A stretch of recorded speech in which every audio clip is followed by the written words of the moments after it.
പുതിയൊരു മാസത്തിന്റെ തുടക്കത്തിലേക്ക് നാം പ്രവേശിച്ചിരിക്കുകയാണ്. ഈ മാസത്തിന് ഒരു പ്രത്യേകതയുണ്ട്. ഈശോയുടെ തിരുരക്തത്തോടുള്ള വണക്കത്തിനായി സഭ പ്രത്യേകമായി നീക്കിവെച്ചിരിക്കുന്ന മാസം. ദൈവകരുണയുടെയും തിരുഹൃദയത്തിന്റെ തിരുനാൾ പോലെ കത്തോലിക്ക സഭയിൽ ആചരിക്കപ്പെടുന്ന തിരുനാളാണിത്. 1849 പിയൂസ് 9 പാപ്പയാണ് ഈശോയുടെ തിരുരക്തത്തിന്റെ തിരുനാൾ സഭയിൽ ആരംഭിച്ചത്. യുദ്ധത്തിന്റെ പശ്ചാത്തലത്തിൽ എത്രയും വേഗം ദൈവിക ഇടപെടൽ ഉണ്ടാകുന്നതിന് വേണ്ടിയായിരുന്നു അത്തരമൊരു ആചരണം അദ്ദേഹം ആരംഭിച്ചത്. ജൂലൈയിലെ ആദ്യ ഞായറാഴ്ചയാണ് തിരുനാളിനായി തീരുമാനിച്ചിരുന്നതെങ്കിലും പിന്നീട് അത് ജൂലൈ 1 തീയതി എന്ന രീതിയിൽ സ്ഥിരപ്പെടുത്തുകയായിരുന്നു. Missionaries of the precious blood എന്ന സമൂഹത്തിന്റെ സ്ഥാപകനായ വാഴ്ത്തപ്പെട്ട ഫാദർ ഗാസ്പർ ഡി ബുവാലോയാണ് ഈ ഭക്തിക്ക് കൂടുതൽ പ്രചാരം നൽകിയത്. യേശു നൽകിയ ചില സ്വകാര്യ വെളിപ്പെടുത്തലുകളും ഈശോയുടെ തിരുരക്തം സകല തിന്മകളിൽ നിന്ന് നമുക്ക് സംരക്ഷണം നൽകുമെന്ന യാഥാർത്ഥ്യവുമാണ് തിരുരക്തത്തോടുള്ള വണക്കം ആരംഭിക്കാൻ കാരണമായിരിക്കുന്നത്. യേശു പീഡാനുഭവ വേളയിൽ ചൊരിഞ്ഞ തിരുരക്തത്തോടുള്ള ഭക്തിയും വണക്കവുമാണ് ഈ മാസത്തിൽ നാം പ്രത്യേകമായി നടത്തുന്നത്. ഹംഗറിയിലെ രാജ്ഞി വിശുദ്ധ എലിസബത്തിനും വിശുദ്ധ മെറ്റിൽഡായ്ക്കും വിശുദ്ധ ബ്രിജീത്തയ്ക്കും യേശു നൽകിയ സ്വകാര്യ വെളിപ്പെടുത്തലുകളിൽ വെളിപ്പെടുത്തിയത് പീഡാനുഭവ വേളയിൽ അവിടുന്ന് 28,430 തുള്ളി രക്തം ചിന്തിയിട്ടുണ്ടെന്നാണ്.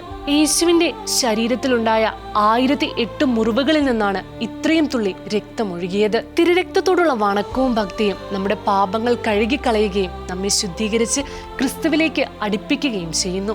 ഈശോയുടെ തിരുരക്തം എത്രയോ വലിയ രഹസ്യമാണെന്നും ക്രിസ്തീയതയുടെ ഉദയം മുതൽ സകലരുടെയും ഹൃദയവും മനസ്സും കവർന്ന സത്യമാണതെന്നുമാണ് വിശുദ്ധ ജോൺ പോൾ 2 പാപ്പയുടെ അഭിപ്രായം. 1995 നൈജീരിയയിലെ ഓലോ എന്ന സ്ഥലത്ത് വെച്ച് ബർണബാസ് എന്ന 17-കാരന് യേശു നൽകിയ ദർശനത്തിൽ ആവശ്യപ്പെട്ടത് തന്റെ അമൂല്യമായ തിരുരക്തത്തെ ആരാധിക്കാനും തിരുരക്തത്തിനെതിരെ ചെയ്യപ്പെടുന്ന എല്ലാ അതിക്രമങ്ങൾക്കും നിന്ദകൾക്കും വേണ്ടി തന്നെ സമാശ്വസിപ്പിക്കാനുമായിരുന്നു. ഈശോയുടെ തിരുരക്തത്തോടുള്ള പ്രാർത്ഥനയും തിരുരക്ത ജപമാലയും ഇന്ന് വ്യാപകമായി പ്രചാരത്തിലുണ്ട്. തിരുരക്ത ജപമാല ഭക്തിപൂർവ്വം ചൊല്ലുന്നവർക്ക് നിരവധിയായ നന്മകൾ ഈശോ വാഗ്ദാനം ചെയ്തിട്ടുണ്ട്. സകലവിധ തിന്മയുടെ ആക്രമണങ്ങളിൽ നിന്നുമുള്ള സംരക്ഷണം, പഞ്ചേന്ദ്രിയങ്ങൾക്കുള്ള സംരക്ഷണം, പെട്ടെന്നുള്ള മരണത്തിൽ നിന്നുള്ള സംരക്ഷണം, ഉദ്ദിഷ്ട കാര്യങ്ങളുടെ ഫലപ്രാപ്തി, ശുദ്ധീകരണ സ്ഥലത്ത് നിന്നുള്ള മോചനം തുടങ്ങിയവയെല്ലാം ഇവയിൽ ചിലതാണ്.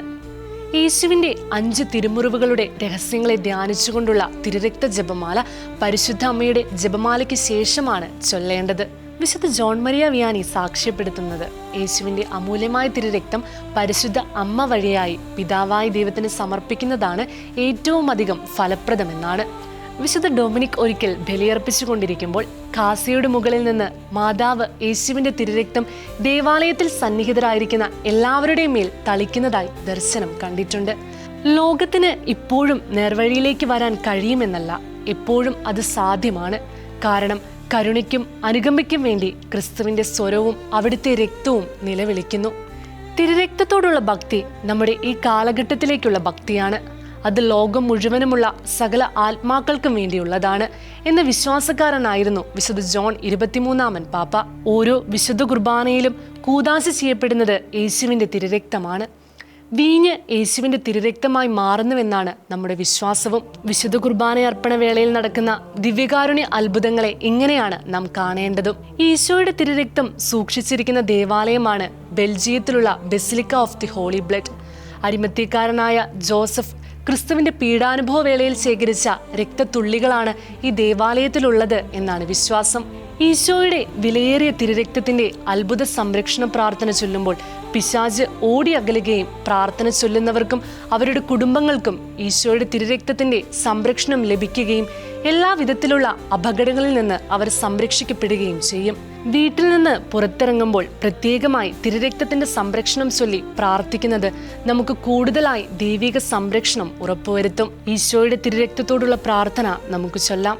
കാൽവരിയിൽ എനിക്ക് വേണ്ടി രക്തം ചിന്തി മരിച്ച യേശുവേ, എന്നെ വില കൊടുത്തു വാങ്ങിയ യേശുവേ, അവിടുത്തെ അമൂല്യമായ തിരുരക്തത്താൽ എൻ്റെ സകല പാപങ്ങളും കഴുകി എന്നെ ശുദ്ധീകരിക്കണമേ.